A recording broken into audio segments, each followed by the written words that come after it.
I hope you're doing well. In this lesson, we're going to talk about Lewis structures. So let's get started.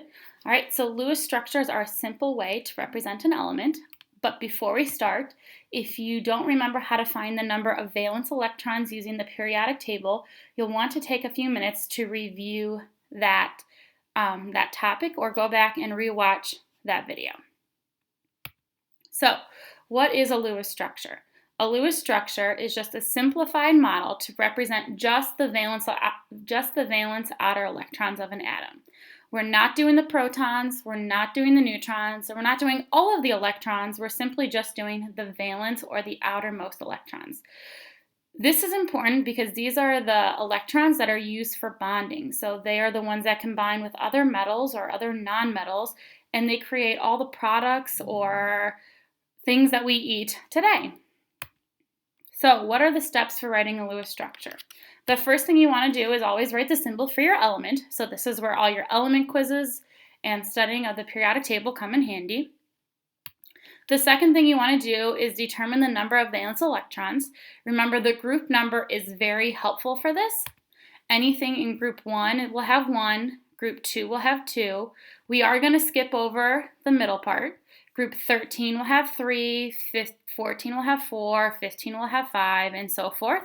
Just a reminder, the only exception is helium. Even though helium is in group 18, it only has 2 valence electrons.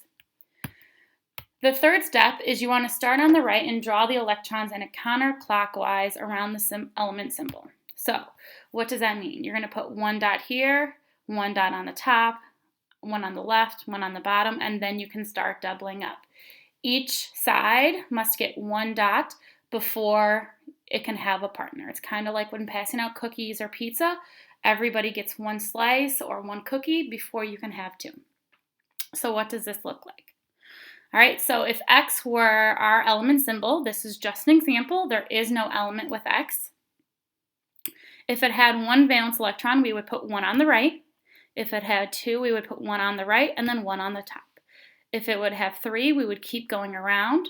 4, we would add 1 to the bottom. Once we hit 5, 6, 7, and 8, then we can start doubling up. We have 5, 6, 7, and 8. So we started doubling up. Each side got 1 before everybody got 2. Okay, so let's do some practice and try some out. Having your periodic table open or next to you will be very useful for this. All right, so the first one is lithium. Which group is lithium in? Lithium is in group 1, so how many valence electrons will it have? It will have 1. So it will only have 1 dot. Very good. Let's try another. Our next one is aluminum. Take a minute, find aluminum on the periodic table. Aluminum is in group 13, so it will have 3. It will have 3 dots that surround it. You do 1 on the right, 1 on the top, and 1 on the left. All right, let's try another one. Let's do sulfur. Figure out what group sulfur is in. Sulfur is in group 16, so it will have 6. It will have 6 dots around it. Notice that each side will get 1 dot before we start to double up. All right, let's try one more. Argon. Argon is in group 18, so it will have 8 valence electrons. Notice each side gets 1 before we start to double up. And let's do one last one for practice. Helium. What group is helium in?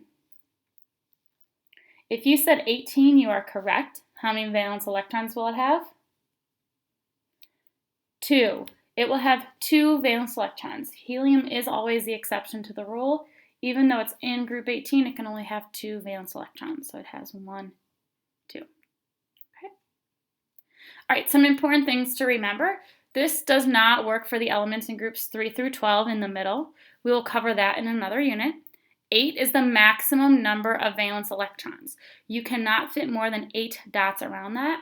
In the past, I've seen people try to cram 17 around the letters Cl if they're doing chlorine because it has 17 protons, so you do 17 electrons.